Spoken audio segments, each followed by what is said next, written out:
Patrick Desbrosses, vous élevez 85 mères charolaises à Saint-Vincent-Brany en Saône-et-Loire. Quelle est votre dernière expérience malheureuse en matière de coups de corne? La dernière expérience est plutôt récente puisque c'est lors d'un vélage dans le mois de novembre. Le veau était près de sa mère, qui n'était pas en contention, pas tenue. Et j'ai voulu lui aider à téter. La vache s'est retournée et j'ai pris un coup de corne sous un bras. Comment expliquer ce coup de corne alors que vous faites par ailleurs du gêne sans corne? Alors c'est un petit peu la motivation, c'est que les cornes sont pour les animaux un moyen de se défendre, donc ça représente un danger pour les éleveurs. Je pense qu'il y a beaucoup d'éleveurs qui ont eu dans leur vie à souffrir d'au moins un coup de corne. C'est aussi un danger pour les autres animaux. Puisqu'on conduit maintenant, les animaux ne sont plus attachés systématiquement l'hiver, donc sont confinés dans des stabulations libres, mais où il y a forcément une hiérarchie. Et c'est vrai que ça peut quand même occasionner des blessures importantes. Alors quelle est la proportion d'animaux sans cornes aujourd'hui sur votre élevage?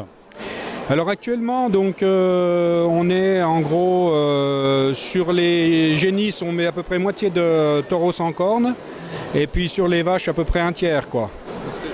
C'est vrai qu'actuellement on n'a pas suffisamment de taureaux au catalogue pour pouvoir, du point de vue génétique, ne pas faire de consanguinité. Je peux dire que depuis en gros l'année 2010, on a ce type de taureau qui donne des veaux sans cornes et avec les caractéristiques normales d'une vache charolaise qui vèle, qui a du lait, qui peut élever son veau et qui produit de la viande. Alors vous êtes une exception aujourd'hui, est-ce que vous pensez que vous allez être suivi par tous les éleveurs charolais et dans quel délai? Alors je ne suis pas une exception, il y a quand même un certain nombre d'éleveurs qui travaillent sur ce gène-là. Pour l'instant, ce ne sont que des taureaux d'insémination où on commence d'avoir quelques taureaux de monte naturelle. C'est vrai que dans la population de la race charolaise, sûrement qu'il faudra encore un certain nombre d'années. Je pense que dans 10 ans, on n'en sera encore pas au bout, mais je ne sais même pas si on y arrivera un jour. Mais c'est une alternative qu'on peut proposer aux éleveurs sans danger, sans arrière-pensée, quoi. Très bien, donc c'est un travail de longue haleine. Alors au Salon de l'Agriculture, c'est aussi beaucoup question de génétique. Je suis avec Aurélien Capitan qui est chercheur à l'UNCIA INRA. Vous travaillez sur le gène sans corne. Qu'est-ce que ce gène sans corne pour les bovins? Le gène sans corne, c'est une mutation qui est apparue spontanément. En fait, on connaît dans l'histoire, il y a plusieurs mutations sans corne qui sont apparues. Les premiers récits remontent à l'Égypte antique. Donc il n'est pas question du tout de manipulation et d'apprentis sorciers?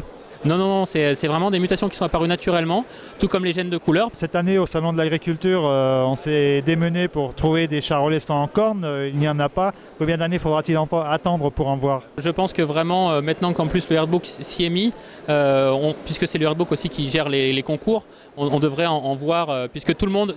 Une date, engagez-vous, une date. Ça dépend pas de moi, malheureusement. Mais déjà sur le terrain, on a à peu près une vingtaine % des accouplements des schémas de sélection. Donc les accouplements qui ensuite servent à produire les futurs taureaux, on en a 20% en sans cornes.